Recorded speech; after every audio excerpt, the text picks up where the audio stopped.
Next team in our review is one of the last teams that is not predicted to be in playoffs based on simulations.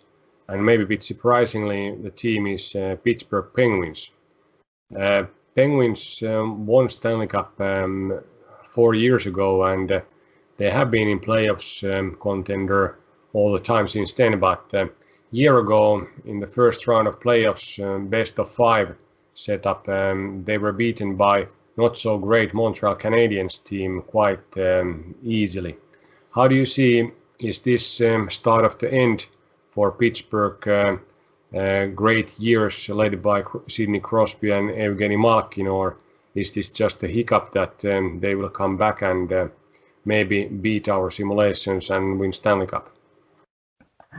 It's like with every good team, every sort of dynasty comes to an end, and maybe it's time for Pittsburgh to hand the crown to someone else. They've been on the decline for 2 seasons now, 3 seasons actually, because last season the playoffs performance against Montreal was simply horrible.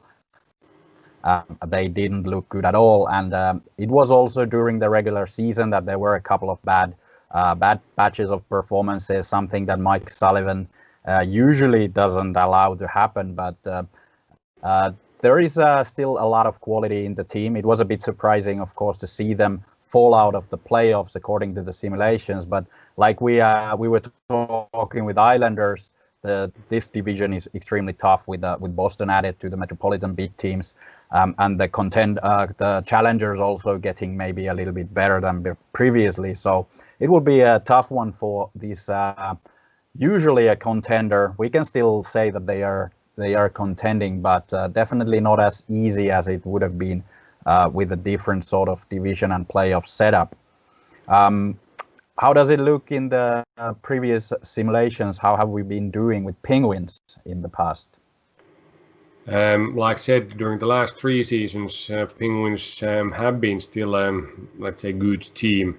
They won over 62% of the games home and almost 47 on the road. But like many good teams, they very rarely have value for betting. So the expected value in their home games has been there in 44% and 42 on the road. So there hasn't been too much to bet. And in those games where there have been some value, results have not been so good. So actually, only these kind of bit special categories like back-to-back games, there you have been able to make money, or first home game after the road trip if there has been some expected value. Those are the ones that you've been making money based on our simulation. So it's a bit case by case with Pittsburgh that you need to check the matchup quite carefully and then decide how you will place your bets. Like in Islanders, interesting topic is that the back-to-back home game win percentage is over 73%, and that means that I think first game from the road back to home has been maybe recovering from the rough road trip, but then they have been able to boost up and start to play much better in front of their home crowd, and that is something that it would be interesting to see, especially now when there's quite a bit more back-to-back games, or games at least after each other from the same matchups. They are playing still quite a bit with similar kind of teams and same teams they did in the past. How do you see the divisional matchups look from the roster and playing style point of view? Yeah, that's something that might be concerted from Mike Sullivan's squad, is that they've not been good in playoffs, and this season seems to be a lot like winning. But like you said, they've been good in back-to-back games, so that's something that we should definitely take a look at, and pinpointing those things that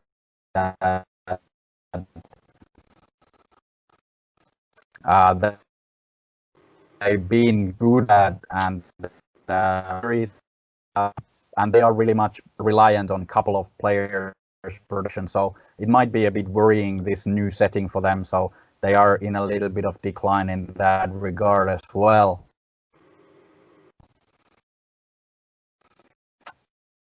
If it's been for the better or for the worse, but let's go through that a little bit later. How about in the simulations? How have the divisional rivals been for the Penguins? They've played quite even games, teams like Washington. They have a 47% win percentage. Then New York teams, Islanders, like we said, have been maybe a bit difficult for them. 40%.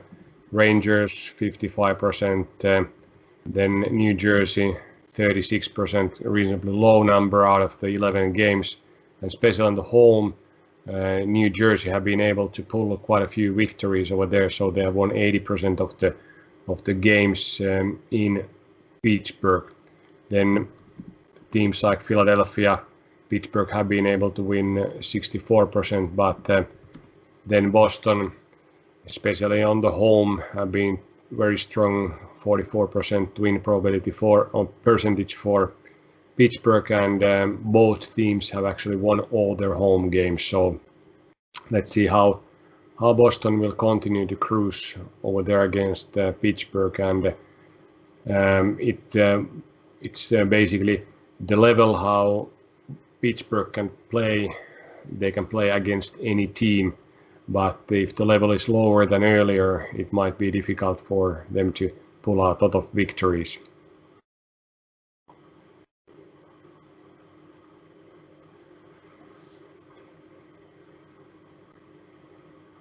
How about then the roster and changes, what has happened there? There's a few new players and a few strong veterans left the team. All right, we're back after some network issues. Let's continue with the Penguins roster. They made a couple of changes in their team. They sent Matt Murray away. Tristan Jarry between the pipes took the #1 keeper position already last year. He's not very established as an NHL starter yet, but it's a risk that Penguins were willing to take. Most of the time, it hasn't been an issue, even if Matt Murray and Marc-Andre Fleury at the time were not very consistent, because the team has scored goals a lot and they've been quite good defensively. But now the defense is definitely not that good as some of their competitors. It's of course heavily resting on Chris Letang, Brian Dumoulin. John Marino got a massive contract for next season, the youngster who broke through last year. But it's quite a shallow defense. There is not a lot of depth.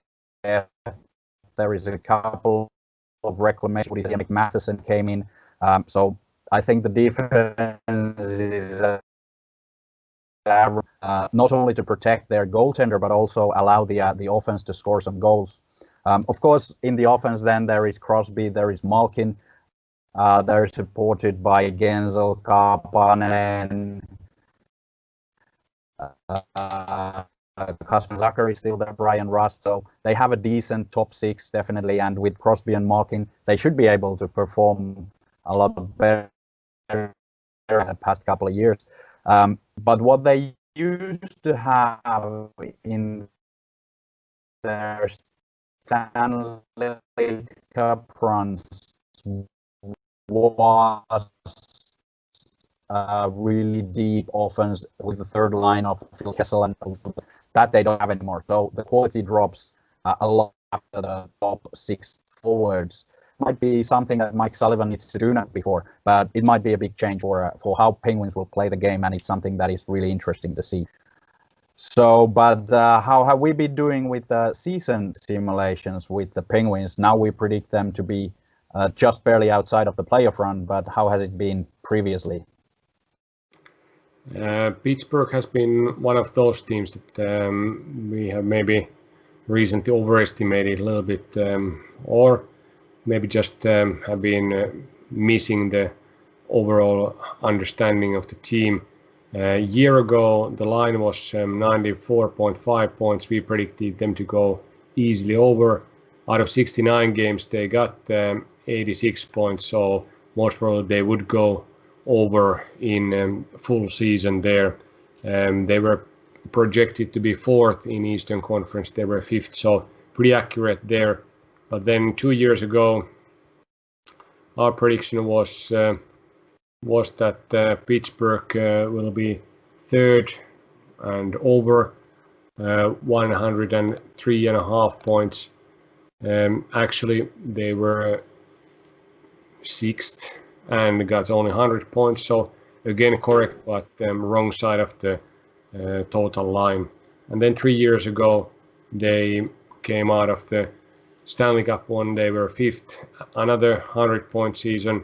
And our prediction that time was that they're going to win the Eastern Conference and do over 105 points. So again, wrong side of the line, but pretty close of that prediction. So they have been somehow stable performers, but maybe, like we have discussed, declining a bit during these last years. So let's see if our prediction is correct, or are they better than we predict this time. Do they have low odds in Stanley Cup wins, because they are one of the winners of the Stanley Cup during the last 5 years?